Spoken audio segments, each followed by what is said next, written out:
السلام عليكم ورحمة الله وبركاته. الحمد لله رب العالمين. اللهم صل على سيدنا ونبينا ومولانا محمد وعلى آله وأصحابه أجمعين.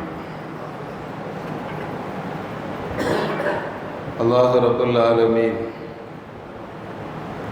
القرآனில் சொல்கிறான், யா அய்யுஹல்லதீன ஆமனு, ஈமான் கொண்டவர்களே, இத்தகுல்லாஹ ஹக்க துகாத்திஹி, அல்லாஹுவை அஞ்ச வேண்டிய விதத்தில் நீங்கள் அஞ்சு கொள்ளுங்கள்.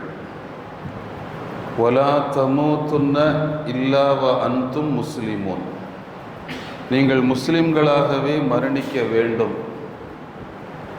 அப்போ அல்லாஹுவை அஞ்ச வேண்டிய விதத்தில் அஞ்ச வேண்டும். மௌத்தனுடைய நேரத்தில் முஸ்லிமாக மௌத்தாகும்.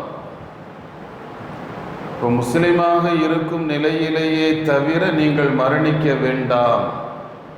அவன் முஸ்லிம்களாக மௌத்தா போங்க அப்படின்னு அல்லாஹ் சொல்கிறான். அப்படின்னா முஸ்லிம்னா யார்? இப்போ நம்மள்கிட்ட சராசரியாக முஸ்லிம்னா யாருன்னு கேட்டால் நாம் என்ன சொல்லுவோம்? முகத்தில் தாடியும் தலையில் தொப்பியும் வெளிரங்கத்தில் ஒரு தொழுகையும் நோம்பும் இதுவெல்லாம் இருந்தால் அவர் முஸ்லீம். பெருமானார் ஸல்லல்லாஹு அலைஹி வஸல்லம் போய் நாம் கேட்குறோம், யார் ரசூலுல்லாஹ் முஸ்லீம்னா யார்? பெருமானார் ஸல்லல்லாஹு அலைஹி வஸல்லம் சொல்கிறாங்க, அல் முஸ்லிமு, முஸ்லிம் அப்படிங்கிறவர் மன், ஒருத்தர். எந்த ஒருத்தர்? சலிமல் முஸ்லிமூன மின் லிசானிஹி வ யதிஹி, எல்லா முஸ்லிம்களும் யாருடைய கரத்தில் இருந்தும் நாக்கில் இருந்தும் நிம்மதி பெறுறாங்களோ அவருக்கு பேர் முஸ்லீம். இப்போ முஸ்லீம்னா யார்? தன்னுடைய நாவாலும் தன்னுடைய கையாலும் யாருக்கும் நோவினை கொடுக்காம தொல்லை கொடுக்காம வாழுறவருக்கு பேர் முஸ்லீம். நான் ஏற்கனவே நேற்றே சொன்னோம், படைப்புகளினுடைய யதார்த்தத்தை ஒருவர் புரிந்தால், படைப்புகளுக்கும் படைத்தவனுக்கும் மத்தியில் இருக்கக்கூடிய தொடர்பை ஓரளவுக்காவது அவர் விளங்கினார் அப்படின்னா எந்த படைப்புக்கும் அவர் நோவினை கொடுக்கவே மாட்டார். இந்த நோவினை கொடுக்காம இருக்கிறது முஸ்லிமினுடைய குணம்.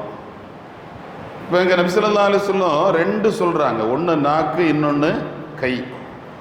இந்த கை இருக்குத, கையை விட ஆபத்தானது நாக்கு.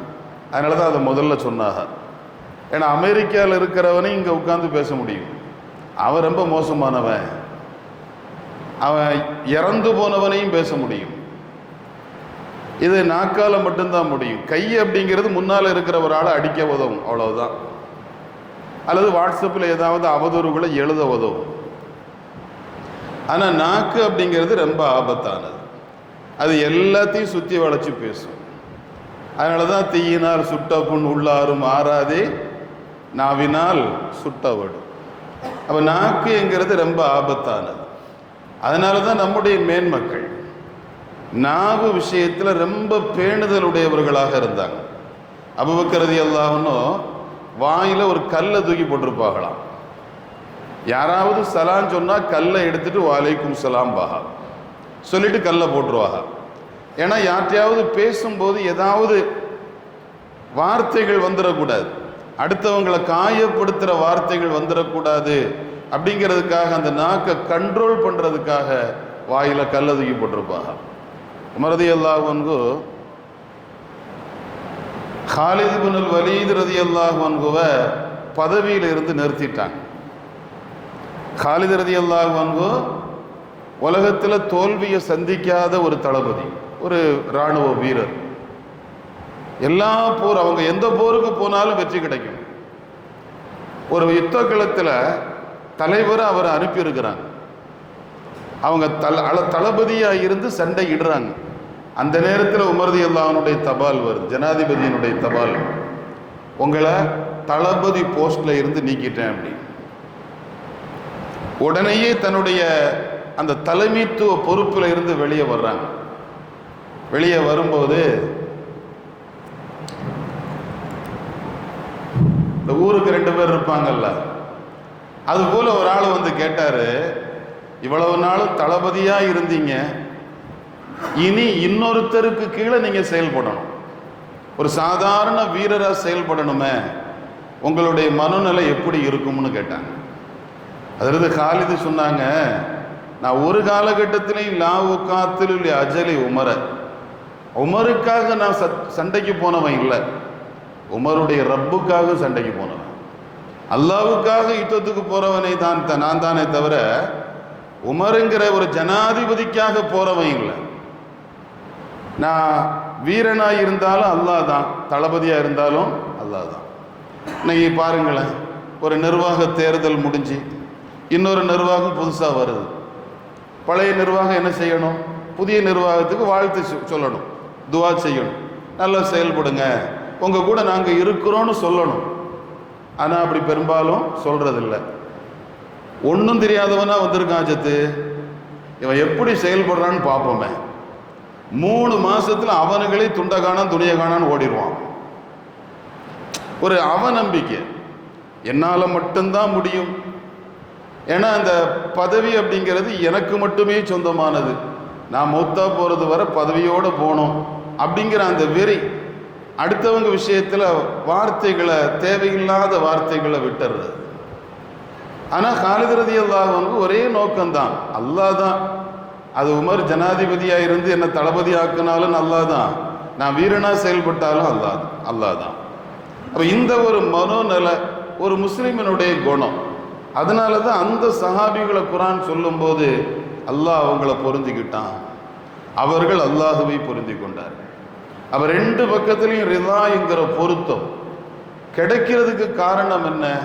ஒரு யதார்த்த முஸ்லிமினுடைய செயல்பாடுகள் அவங்கள்ட்ட இருந்தது. உமர் ரலியல்லாஹு அன்ஹு தெருவில் போயிட்டு இருந்தாங்க, சில பேர் நெருப்பு மூட்டிகிட்டு இருந்தாங்க. அந்த நெருப்பை மூட்டிட்டு அதனுடைய வெளிச்சத்தில் கதகதப்பில் உட்கார்ந்துருக்கிறாங்க.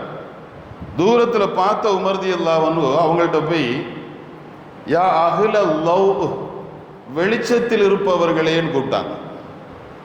ஆக்சுவலாக என்ன சொல்லியிருக்கணும்? யா அஹ்ல நார், நெருப்புடையவர்களேன்னு சொல்லி இருக்கணும். அந்த நாருங்கிற வார்த்தையை பயன்படுத்தி இருக்கணும். ஆனால் அதை பயன்படுத்தாம வெளிச்சம் என்கிற வார்த்தையை பயன்படுத்தினாங்க. என்ன காரணம்? நாம் அல்லாஹ்ட்ட கேட்குறோம்ல, அல்லாஹும்ம அஅதிக்னா மினன் நார், நரகத்தில் இருந்து எங்களை விடுவித்திருன்னு கேட்குறோம். நாருனா நெருப்புன்னு அர்த்தம் வச்சாலும் நடைமுறையில் என்ன ஆயிடுச்சு? நரகம். இப்போ அவங்கள்ட்ட போய் அஹ்ல நார் அப்படின்னு சொல்லும்போது அவங்க வருத்தப்படுவாங்களா இல்லையா? உமர் ரலியல்லாஹு அன்ஹு என்ன நரகவாசின்னு கூப்பிட்டுட்டார. அப்போ அவங்க மனசுக்கு வருத்தம் வருங்கிறதுனால நாருங்கிற வார்த்தையை நாரா கிழிச்சு லவ், வெளிச்சம் என்கிற வார்த்தையை பயன்படுத்துறாங்க. இந்த வார்த்தைகளினுடைய எப்படி ஒரு வார்த்தை பயன்படுத்தப்படணும் அப்படிங்கிறத நம்ம யோசிச்சு, அதனால தான் ரசூலுல்லாஹ் சொன்னாங்க, பேசுறதுக்கு முன்னால யோசிச்சு பேசுங்க. ஏன்னா ஒரு வில்லில் இருந்து அம்பு புறப்பட்டுடுச்சுன்னா அந்த அம்பை திரும்ப ரிட்டர்ன் வானு கூப்பிட்டா வராது, அது போயிட்டு தான் இருக்கும். அதுபோல் வாயிலிருந்து வந்த வார்த்தை அதை நாம் விட்டுட்டோம் அப்படின்னா எவ்வளவு நாள் ஆனாலும் அந்த வார்த்தையினுடைய விபரீதம் மனசை விட்டு விலகாது. அப்போ அடுத்த மனங்கள் காயப்படுத்தப்படக்கூடாது அப்படிங்கிறதுல அல்லாஹ் ரப்புல் ஆலமீனும் நபி ஸல்லல்லாஹு அலைஹி வஸல்லமும் ரொம்ப கவனமாக வார்த்தைகளை கையாள வேண்டும் என்று முஸ்லிம்களுக்கு உத்தரவிடுறாங்க. இது ஒரு முஸ்லிமினுடைய யதார்த்தமான குணம். நீ நம்ம பார்க்குறோம் இல்லையா, அபூபக்கர் ரலியல்லாஹு அன்ஹு உட்கார்ந்து இருக்கிறாங்க, ஒரு யூதர் வந்தார், ஸல்லல்லாஹு அலைஹி வஸல்லம் கூட இருக்கிறாங்க. ஒரு யூதர் வந்தார், வந்தவர் அபூபக்கர் ரலியல்லாஹு அன்ஹு கண்ணா பின்னான்னு திட்டுறாரு, ரொம்ப திட்டுறாரு. திட்டும் போது ரசூலுல்லாஹ் உட்கார்ந்து சிரிக்கிறாங்க. அபூபக்கர் ரலியல்லாஹு அன்ஹுக்கு மனசுல அவர் திட்டுறாரு, இவோ சிரிக்கிறாங்களே அப்படிங்கிற மாதிரி ஒரு ஃபீலிங். ரொம்ப ஓவரா திட்டின உடனே அபூபக்கர் ரலியல்லாஹு அன்ஹு பதிலுக்கு ஒரு வார்த்தை சொன்னாங்க. அந்த யூதர்கிட்ட பதிலுக்கு ஒரு வார்த்தை சொன்னாங்க. சொன்ன உடனே ரசூலுல்லாஹ் எழும்பி போயிட்டாங்க. போன உடனே அபூபக்கர் ரலியல்லாஹு அன்ஹு ரசூலுல்லாஹ்ட்ட போனாங்க. யார் ரசூலல்லாஹ், அந்த ஆள் என்ன திட்டுறான், திட்டும் போது உட்கார்ந்து சிரிச்சிட்டு இருந்தீங்க, நான் ஒரு வார்த்தை பேசின உடனே நீங்க எழுப்பி போயிட்டீங்களே. ஸல்லல்லாஹு அலைஹி வஸல்லம் சொன்னாங்க, அவர் திட்டினார், நீ பேசாம இருந்த. அல்லாஹ் 2 மலக்கு அனுப்புனான். அந்த 2 மலக்கும் அந்த யூதனை சபிச்சுக்கிட்டே இருந்தாங்க. சபிச்சுக்கிட்டே இருந்தாங்க. எப்போ நீ பேச வாயை திறந்தியோ 2 மலக்கும் போயிட்டாங்க. மலக்கு இல்லாத இடத்துல எனக்கு என்ன வேலை, நான் போயிட்டேன். இன்னைக்கு யோசிச்சு பாருங்க, யாராவது ஒரு முஸ்லீமோட சண்டை போடுறாரு, வாய் தகராறு, இவர் ஒரு வார்த்தை சொன்னா அவர் 9 வார்த்தை பேசுவார். சரி, ஏதோ ஒரு விஷயத்துல என்னுடைய சகோதரன் தானே, அவன் ஒரு வார்த்தையை விட்டுட்டான், நாம கொஞ்சம் பொறுமையா போவோம், நமக்கு அதுல அதெல்லாம் ஒரு பெரிய உயர்வை வச்சிருக்கிறான், அந்த மறுநாள் அறவே கிடையாது. நீயா நானா, நீ எப்படி அந்த வார்த்தையை பேசலாம், அப்படிறா. அவன் நம்ம விட்டு மலக்குகளும் அல்லாஹ்வுடைய உதவிகளும் தூரமா போறதுக்கு என்ன காரணம்ங்கிறத நாம விளங்கணும். நமக்கு அல்லாஹ் எப்படி வேணாலும் சோதிப்பான். ஒரு தெம்மாடியை விட்டு கண்ணா பின்னான்னு திட்ட வச்சு அந்த திட்ட வாங்கும் போது மனசு என்ன பாடுபடுதுன்னு அல்லாஹ் பார்ப்பான். அல்லாவேன்னு சொல்றானா, என்ன போய் திட்டானே அப்படின்னு ஒரு ஃபீலிங் வருதா? அந்த அனானியத்து நான் என்கிற உணர்வு வருதா? இந்த உணர்வு வராம அடங்கி போறாரா? அடங்கி போய் கோபம் வரும்போது அந்த கோபத்தை அடக்கி மென்று எனக்கு ஒரு ரப்பு உண்டு, அவன் இதற்கான விசாரணையை மேற்கொள்வான் அப்படிங்கிற நம்பிக்கையோட போறாரா? இல்லது நானே இதை கையில் எடுத்துக்கிறேன், நான் பார்த்துக்கிறேன் அப்படிங்கிற உணர்வோடு அவர் நிற்கிறாரா அப்படிங்கிறத அல்லாஹ் பார்க்குறான். அதனால தான் நபி ஸல்லல்லாஹு அலைஹி வஸல்லம் ரொம்ப அற்புதமான ஹதீஸ் இது.